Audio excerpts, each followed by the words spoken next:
네, 계속해서 보도록 하겠습니다. 자, 가로 3번에 붕당의 출현입니다. 자, 칠판 한번 보시면, 자, 이제 사림이 향약과 서원을 가지고 선조 때부터 이제 조선 후기가 시작되는데, 조선 후기에 이제 정치를 이끌어갔던 세력이 바로 이 사림입니다. 자, 사림은 집권을 하자마자 이제 두 개의 파로 이제 분화가 되게 되는데, 그게 바로 동인과 서인입니다. 이 동인과 서인으로 나뉘게 되는 사건이 바로 뭐냐면, 바로 척신정치의 잔재에 대한 청산 문제입니다. 척신정치라고 하는 것은 무엇이냐? 왕의 외척, 왕의 친척들, 그리고 훈구파. 그러니까 기존에 조선이라고 하는 나라를 이끌어갔던 그런 어떻게 보면 정치에 대해서 그런 잔재를 완전히 없애버리고 우리끼리만, 이 깨끗한 살인끼리만 정치를 하자라고 하는 강경파가 바로 동인이 되겠고, 이 척신정치 중에서도 나름대로 우리 살인과 뜻을 같이 하는 그런 소수 세력과는 함께 연합을 하자, 조금 더 온건한 입장에 놓여진 사람들이 바로 이 서인파였습니다. 그래서 동인과 서인으로 이렇게 분화가 되게 되는데, 이 동인이 또한 시간이 흘러서 또한 두 개의 파로 분화가 되게 됩니다. 이게 바로 북인과 남인이 되게 되는데, 이 동인이 북인과 남인으로 분화되는 사건에는 바로 첫 번째로 정여립의 모반 사건이 있습니다. 이 정여립이라고 하는 인물은 이 동인 출신이었는데, 이 정여립은 동인에서 이제 가장 그 추앙을 받았던 그런 인물이었습니다. 근데 이 정여립이 이제 정계에서 은퇴를 하고 지방에 내려가서 이제 후학을 양성하고 있었는데, 후학을 양성하는 과정에서 이 대동계라고 하는 조직체를 만들어서 이 자기 그 후학들과 함께 무술훈련도 하고 이렇게 있었는데, 이걸 서인에서 이 모습을 보고 정여립이 모반을 깨하려고 했다라고 해서 이 동인 측에 엄청난 반격을 가해서 이것 때문에 서인이 권력을 잡게 됩니다. 자, 그런데 이때 서인이 권력을 잡고 있었던 도중에 어떤 일이 벌어지냐면, 이 선조의 자식들 중에서 이제 그 세자로 책봉해야 되는 그런 일이 벌어지게 됐습니다. 자, 그런데 이 선조 같은 경우는 이 적장자가 없어가지고 이 골머리를 안고 있었는데, 이 서인에서 이 정철이라고 하는 인물이 당시에 이 광해군을 세자로 책봉하는 그런 안건을 내리게 됩니다. 이게 바로 정철의 건저희 사건이라고 합니다. 이 광해군을 세자로 책봉하라는 그런 그런 건의를 올리게 되는데, 이때 선조 같은 경우는 광해군보다는 더 어린 이 인빈의 아들, 이 신성군을 마음에 더 들어 있었습니다. 그래서 이 사건을 가지고 이 정철과 서인이 이 왕의 노여움을 사고 분노를 사게 돼가지고, 또한 이 서인이 조금 그 위기에 처하게 되는데, 이때 위기에 처했던 이 서인에 대해서 이 북인 같은 경우는 좀 강경한 입장, 서인을 완전히 제거해야 된다, 아니다, 남인은 조금 온건한 입장을 띄었던 것이 바로 이 남인입니다. 그래서 이러한 사건들을 통해서 각각 분화가 되었다라는 거 여러분들 좀 기억을 해 주시면 좋겠습니다. 자, 그래서 괄호 3번의 붕당의 출현은 이 정도 내용으로 충분히 여러분들이 보실 수가 있겠습니다. 3번의 붕당의 성격 같은 경우는 정파적 성격과 학파적 성격을 함께 가지고 있다. 이 말은 북인과 남인과 서인 이런 사람들 같은 경우는 같은 스승 밑에서 공부를 했던, 같은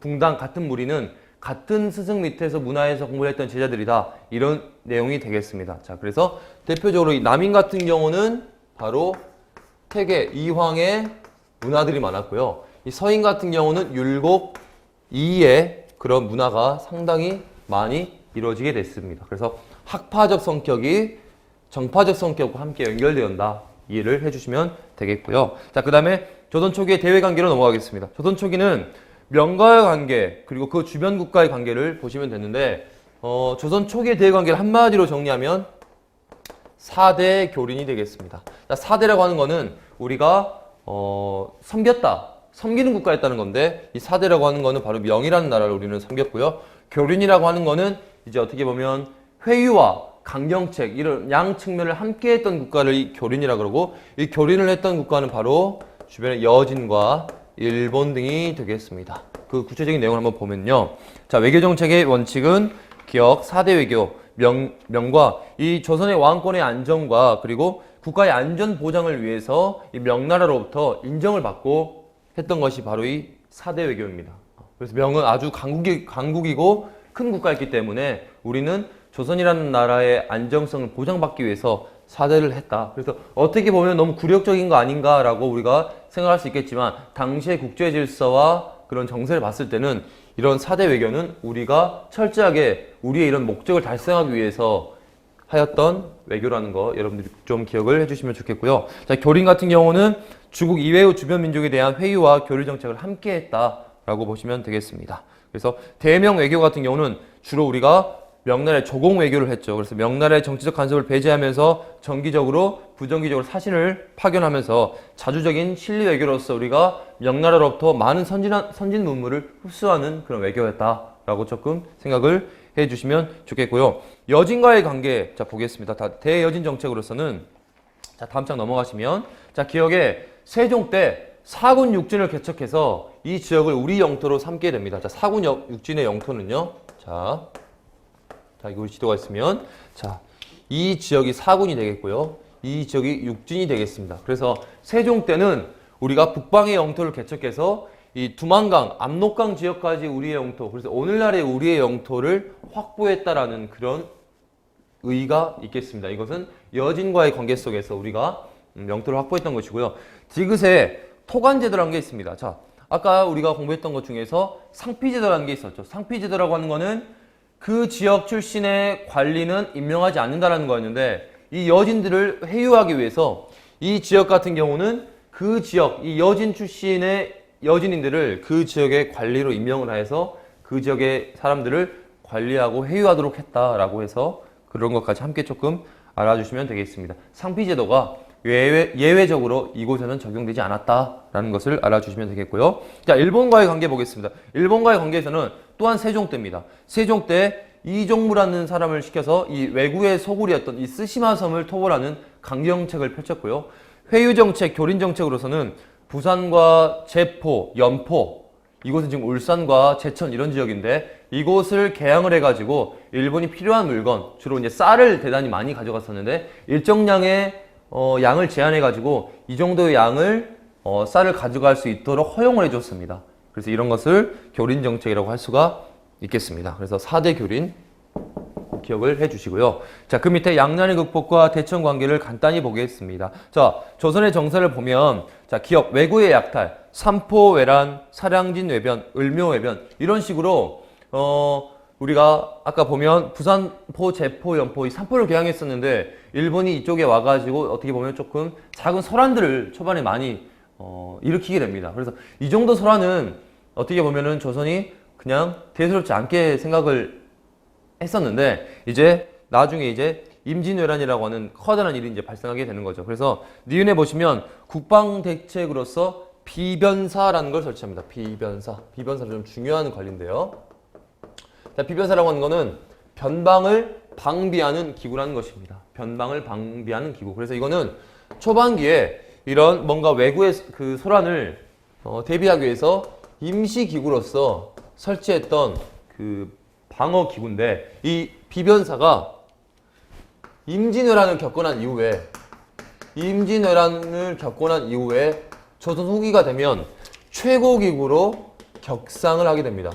쉽게 얘기하면 지금도 국방부가 만약에 지금의 국방부는 전쟁이 일어나면 다른 부서를 제치고 최고의 부서가 되겠죠. 그래서 전쟁을 겪고 나면 국방부 힘이 커지는 것처럼 마찬가지로 이 비변사가 전쟁을 거치면서 최고기구로 격상이 됐다라는 것까지 조금 여러분들이 알아주시면 되겠습니다. 자, 동그라 이번에 임진왜란 보시면은요. 자, 왜군 20만이 기습을 해가지고 수도가 21일 만에 3주 만에 함락이 됩니다. 그래서 신립장군이 당신의 패배를 하게 되고 국왕은 의주로까지 피난하게 됩니다. 자, 의주 같은 경우는 지형적으로 여기가 되겠습니다. 자, 의주.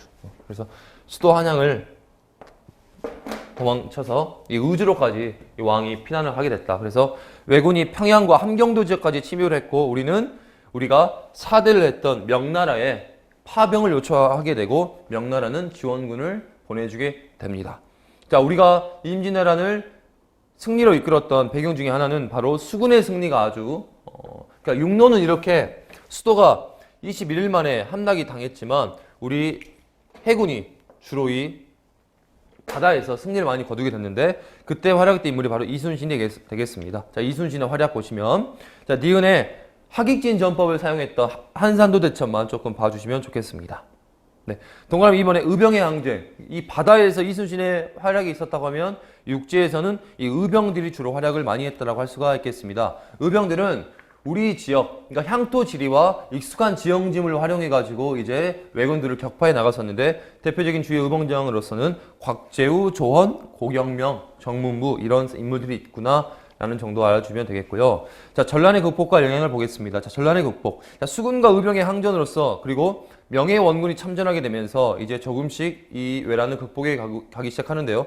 중간에 이제 휴전회담이 있습니다. 근데 이 휴전회담이 결렬이 되고 1597년도에 일본이 재차 침입하게 되는데 이것을 정유재란이라고 그러고 우리가 알고 있는 흔히 명량대첩과 그리고 그 다음에 노량해전 같은 경우는 바로 이 정유재란에 해당하는 전투가 되겠습니다. 이것까지 조금 여러분들이 거기에다가 적어주시면 좋겠고요. 자, 왜란의 영향 보시면 자, 국내적인 영향으로 보면 인구가 급감하고 농경지가 대단히 황폐화됐겠죠. 이러면서 국가의 재정이 대폭적으로 감소가 됩니다. 그래서 이 국가는 이런 부족한 재정을 보완하기 위해서 어떤 정책을 펼치냐? 거기 보시면 공명첩을 대량으로 발급하고 납속을 실시합니다. 납속이라고 하는 거는 국가가 이제 쌀이라든지 이런 곡물을 이제 국가가 받으면서 반대급부로서 공명첩, 그러니까 이름이 비어있는 양반 신분 족보입니다. 이 족보를 이제 일반 농민들에게 대거 발급을 하게 됩니다. 그래서 이 양반이라는 신분을 팔게 되면서 이 부족한 재정을 보완을 하게 되는데 이러면서 조선 후기에는 상민의 숫자, 일반 농민의 숫자는 급격하게 줄어들게 되고 양반의 숫자는 엄청나게 늘어나게 되는데 여기에 바로 왜란의 영향이 있겠습니다. 그래서 보시면 되겠고요. 그 다음 줄에 문화재 소실로서는 대표적인 문화재는 바로 경복궁이 이 당시에 대단히 많이 불태하게 돼가지고 나중에 경복궁은 흥선대원군 때 다시 중건을 하게 됩니다.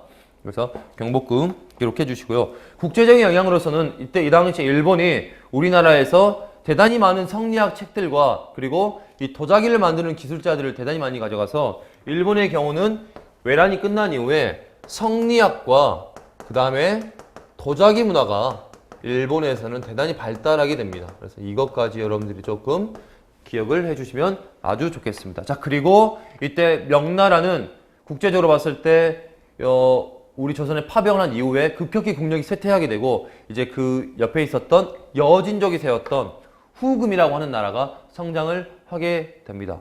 여진족 하면 우리가 고려시대 때 금이라고 하는 나라를 배웠습니다. 그때는 금나라였고 이제는 이때의 금나라는 나중에 세워졌다고 해서 후금이 되겠습니다. 그래서 후금이 성장하고 여진이 이제 명나라가 쇠퇴되었다까지 조금 기억을 해 주시면 좋겠고요.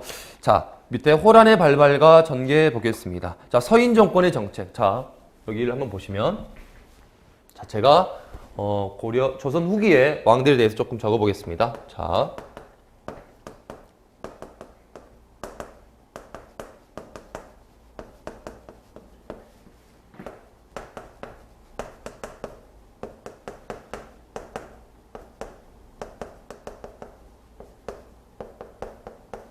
이런 식이 되는데, 자, 이 광해군 앞에 왕이 이제 선조가 되었죠.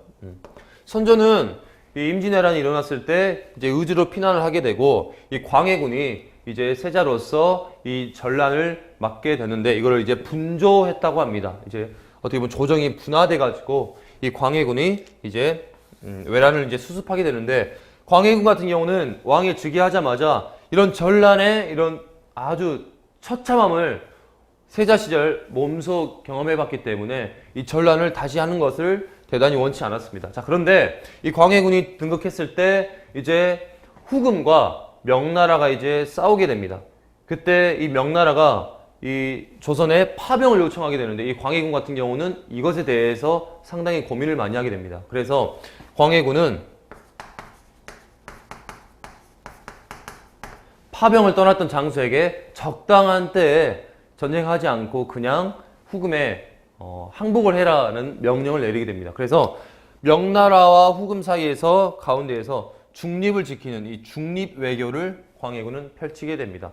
그래서 이 당시에 정권은 이제 서인과 남인이 전국을 이끌어가고 있었는데 이때 광해군의 이런 모습을 당시에 대부분의 신하들 같은 경우는 어떻게 얘기를 했었냐면 명나라는 우리가 사대했던 나라고 나라가 심지어 망할지언정 명나라를 원군 도와줘야 된다라고 주장을 했었습니다. 근데 그런 신하들의 대부분의 관념에서 이 왕의 중립외교는 말이 안 되는 거였죠. 그래서 광해군은 이제 인조 반정을 통해서 물러나게 됩니다. 그래서 이 인조 때는 이 서인이 이제 집권하게 되고 이제 남인이 이제 이런 정권에 참여하게 되는데 이런 서인 정권은 이런 광해군의 정책과는 반대되는 외교 정책을 펼치게 되는데 그 외교 정책이 바로 명나라와 함께하고 가깝게 지내고 후금을 배척한다라고 하는 친명배금 정책을 펼치게 됩니다. 이 친명배금 정책 때문에 이제 후금이 이제 조선을 쳐들어오게 되는데 그게 바로 두 차례의 호란이 되겠습니다. 자, 보시면요. 동그라미 이번에 정묘호란이 있습니다. 자, 정묘호란 때는 경과의 끝에 보시면 형제 관계를 맺고 이제 물러나게 되는데 그 이후에 이제 후금이 나라 이름을 청나라로 바꾸게 되고 조선의 형제 관계에서 더 한 발짝 더 나아가서 군신 관계를 요구하게 됩니다. 근데 이때 군신 관계를 이제 조선이 거부하게 되자 쳐들어온 게 바로 병자호란이고 이 당시에 왕인 인조가 남한산성으로 피신해서 40일 넘게끔 항전을 하게 되지만 결국에 패배를 하게 되고 청나라와 굴욕적인 군신 관계를 맺게 되는 것입니다. 그래서 이것은 광해군의 중립외교와 인조 때의 친명배금 이런 외교 정책을 비교하면서 여러분들이 좀 기억을 해주시면 좋겠습니다. 자, 그래서 이 당시 이제 북벌운동이 있는데 이때 인조의 아들들이 청나라에 벌모로 끌려가게 됩니다. 그래서 이 효종, 현종 때 이때는 무엇이 활발하게 전개되냐면 이 청나라를 정벌하자 이 북벌론이 대단히 활발하게 이루어지게 됩니다. 그래서 이 북벌을 하기 위해서 이 군대까지 대단히 많이 양성이 되게 되는데 그래서 이때 만들어진 군대가 바로 조선 후기의 오군영이라는 게 있습니다. 그런데 이 오군영은 단 한 번도 실제로 청나라를 쳐들어가 본 적이 없습니다.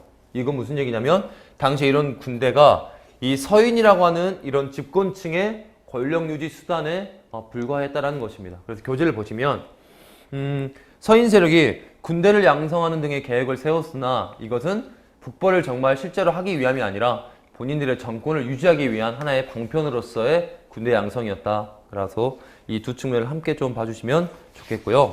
다음 페이지 넘어가도록 하겠습니다. 자, 정치 상황의 변동. 자, 통치체제 변화입니다. 자, 비변사의 기능 강화. 원래 비변사가 초반기에는 임시기구로 출발했다가 이제 나중에 최고기구가 되면서 이거 어떻게 보면 이거는 비정상적으로 이제 권력이 이 비변사로 집중이 되는 거죠. 그래서 초반에 이런 어떤 그 정책 본래의 그런 기능을 상실하고 이제 권력이 비대화되면서 여기에 이제 부정과 비리가 이제 싹트게 되는 것입니다. 자, 그리고요. 정치 운영의 변질. 원래 3사 같은 경우는 이 사원부, 사관원, 홍문관의 이 3사 같은 경우는 권력의 독점과 부정을 방지하면서 이 왕의 그런 기능도 견제하는 그런 언론 기능을 담당했으나 이제 조선 후기가 되면 각 당들이 자신들의 어떤 세력과 자신들의 이해관계를 대변하는 그런 3사로서 기능이 조금 변질되었다라는 걸 조금 봐주시면 좋겠습니다. 그래서 두 가지 특징이 있고요. 군사제도의 변화로서는 중앙군으로서는 5군형이 있습니다. 그래서 여기는 훈련도감. 이때 훈련도감은 포수, 사수, 살수의 세 종류의 직업군인들로 구성되어 있는 것이 바로 훈련도감이고요. 그 뒤로 이제 어영청, 청융청, 수어청, 금이형과 같은 5개의 부대가 이제 만들어지게 됩니다. 그래서 조선 후기는 5군형이라고 하는 중앙군이 있으나 아까 제가 말씀드렸지만 이 5군형은 북벌을 하기 위해서 만들었던 이 5군형인데 결국 이거는 서인 집권하기 위한 권력 유지에 불과했다라는 거 기억을 해주시고요. 지방군으로서는 서고군이 있었다. 그냥 그 정도만 아시면 되겠습니다. 자, 수치제도의 개편 같은 경우는 제가 이 정치 파트 끝나고 경제 파트에 가면 더 자세하게 말씀을 조금 드리도록 하겠습니다. 여기서는 그냥 넘어가셔도 되고요. 오른쪽에 정쟁의 격화와 탕평정치, 이것은 제가 판서로서 조금 더 여러분들이 간단히 이해할 수 있도록 제가 도와드리도록 하겠습니다. 자, 보시면요. 자, 조선 후기의 정치. 자, 이 사림이 권력을 잡으면서 이 동인과 서인으로 분화가 되게 됐는데 그러면서 이제 다시 북인과 남인, 서인 이렇게 조선 후기 같은 경우는 북인, 남인, 서인 이 세 개의 붕당들이 서로 이제 정치를 해 나가는 그런 구성체였습니다. 자, 그런데 이 광해군 때 주로 이 북인이 권력을 많이 독점했었고요. 광해군이 이제 반정으로서 물러나게 되면서 이 북인 정권은 실각을 하게 되고 주로 이제 인조 때부터 조선 후기의 정치는 이 서인과 남인 이 두 붕당이 이제 서로 함께 정치를 해 나가는 모습을 띠게 됩니다. 이런 형태를 무슨 형태라고 하냐면 붕당 정치라고 합니다. 붕당 정치.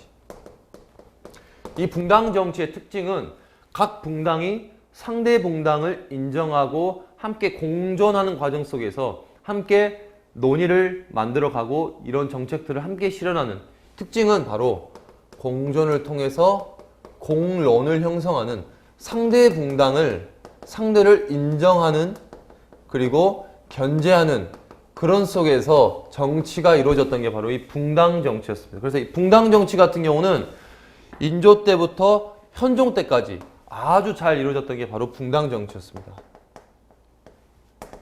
자, 그런데 이 붕당 정치가 잘 지속이 되다가 이제 무슨 정치로 변질이 되냐면은 바로 환국 정치로 변질이 되게 됩니다. 환국 정치.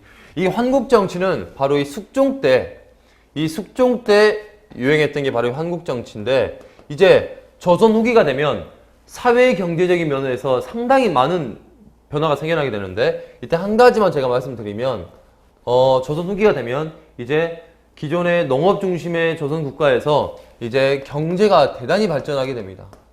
경제가 대단히 발전하게 되면서 이런 많은 경제적인 이익을 차지하기 위해서 각 붕당이 이런 공존의 틀을 깨트리고 자신의 붕당의 경제적인 이익을 극대화하기 위해서 상대 붕당을 이제 처참히 짓밟거나 이제 제거하는 그런 모습이 보이게 됩니다. 그런 정치를 환국 정치라고 합니다. 환국 정치. 환국 정치라고 하는 것은 어떠한 정치적인 국면이 급격하게 전환된다라는 뜻을 가지고 있는 게 바로 이 환국 정치입니다. 그래서 환국 정치는 기존의 이런 공존과 공론의 틀을 깨트리고 상대 붕당을 철저하게 짓밟거나 이제 하나의 당이 권력을 잡으면 이제 정권을 독점하는 일당 전제화라는 일이 벌어지게 됩니다.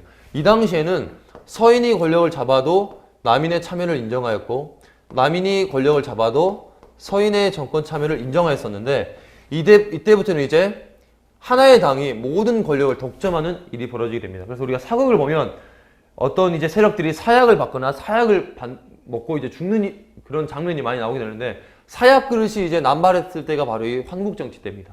그래서 일당 전제화의 경향을 보였고 이러면서 이제 대부분의 이제 권력자들이 이제 권력을 잃거나 지방으로 내려가는 그런 일도 이제 벌어지게 됩니다. 이 이제 환국 정치 이후에는 어떤 정치가 나오게 되냐면 탕평 정치가 나오게 되는데 이런 이제 환국 정치는 이제 각 붕당이 이제 서로 권력을 이제 번갈아 가면서 독점하다 보니까 이제 왕이 이 탕평 정치 같은 경우에 왕이 중심이 되어서 그 밑에 있는 여러 붕당 간의 세력을 균형시키려고 하는 그런 정치가 바로 탕평 정치입니다. 그래서 탕평 정치 같은 경우는 영조와 정조 때 시행되었던 게 바로 이 탕평 정치입니다. 탕평 정치. 그래서 탕평 정치는 어떤 특정 정당이 권력을 잡는 것이 아니라 이렇게 왕이 중심이 되어서 각 붕당이 서로 골고루 그냥 함께 공존하는 그냥 균형을 이룬 상태를 탕평 정치라고 한다라고 이해하시면 되겠고요. 그 마지막 모습이 바로 세도 정치가 되겠습니다. 자, 세도 정치는 이 정조가 너무 급격하게 갑자기 그 사망을 하는 바람에 아주 어린 왕인 이 순조가 왕위에 오르게 됩니다. 그래서 아주 어린 그 왕이 이제 등극하다 보니까 이때 권력을 잡았던 소수의 가문들이 권력을 독점하게 되는 일이 벌어집니다. 이걸 바로 세도 정치라고 그러고 이때 권력을 잡았던 세력들이 대표적으로 안동 김씨라든지 풍양조씨 이런 세력들이 있습니다. 그래서 이 세도 정치 때는 제가 아까 말씀드렸던 이 비변사 같은 경우가 이 비변사가 아주 권력이 비정상적으로 극대화됐을 때가 이 비변사고, 이 당시에는 이제 정치가 아주 문란해져서 관직을 서로 사고 파는 이 매관매직이 아주 성행을 하게 됩니다. 여기까지 조금 기억을 해주시면 되고, 그래서 조선 후기는 이 붕당 정치에서부터 이 붕당 정치 시작으로 해서 한국 정치, 탕평 정치, 세도 정치 이렇게 4개 시기 구분을 여러분들이 조금 해주시면 좋겠습니다. 네. 그래서 이런 내용이 쭉 정리가 됐고요. 그 다음 장에 영조와 정조의 탕평 정치를 조금 보도록 하겠습니다. 자, 영조의 탕평 정치는요. 동그라미 2번에 전국의 수습과 개혁 정치를 한번 보시면 되겠습니다. 자, 영조의 탕평 정치에서 중요한 거는 영조 같은 경우는 자신의 그런 정치, 탕평 정치를 위해서 탕평파라고 하는 특정 세력을 따로 만들었습니다. 그래서 이 탕평파의 주요 어떤 인사들을 이곳에 대거 등용을 하게 됐고요. 살림이라고 하는 존재가 있었습니다. 살림. 이 살림이라고 하는 것은 각 붕당에서 여론을 만들어내거나 주재하는 역할을 했던 인물이 이 살림이었습니다. 그래서 이 살림의 역할을 영조는 부정을 하였습니다. 그래서 이 살림의 역할을 부정을 하게 되면서 각 붕당의 이제 특정 색깔을 이제 지우는 그런 모습이 보이게 됩니다. 그리고 이 살인 세력들, 이 붕당 세력들이 자신들의 그런 세력 근거지였던 이 서원을 대폭적으로 정리를 하게 되고요. 전랑이라고 하는 이조의 전랑이라고 하는 관직, 이 관직이 바로 자신들의 후임자를 추천할 수 있거나 관리를 인사할 수 있었던 권한이 있었는데, 이 이조 전랑이라고 하는 관직의 이런 권한을 대폭적으로 축소시킵니다. 그래서 이런 역할을 또 했던 것이 바로 영조가 되겠고요. 자, 영조의 치적을 또 보겠습니다. 영조의 치적은 먼저 기억에 균역법이라고 하는 것이 있는데, 이 균역법은 경제 파트에 가면 제가 더 자세하게 말씀을 드리겠고요.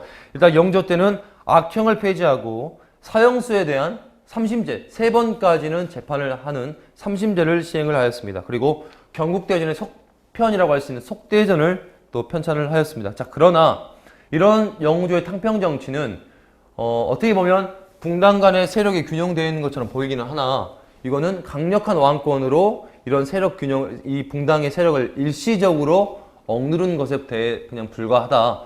이 왕이 죽거나 왕의 힘이 떨어지면 언제든지 이 세력은 올라갈 수가 있다라고 하는 그런 한계점을 가지고 있습니다. 자, 정조의 탕평 정치를 보시면, 자, 정조 같은 경우는 동그라미 2번의 왕권 강화를 보시면은요, 규장각이라고 하는 왕실 도서관을 만들었습니다. 자, 그래서 여기서는 왕권의 이 왕의 정책을 뒷받침하는 그런 세력을 이 규장각에 대거 등용을 시키면서 이 정조의 탕평 정치를 뒷받침하였고요. 두 번째, 초계 문신제라고 해서 이 정조 같은 경우는 아주 공부를 열심히 하고 잘하는 왕이었습니다. 그래서 본인이 직접 신하들을 불러서 재교육하는 이런 제도를 만들었는데, 이거를 초계 문신제라고 하였습니다.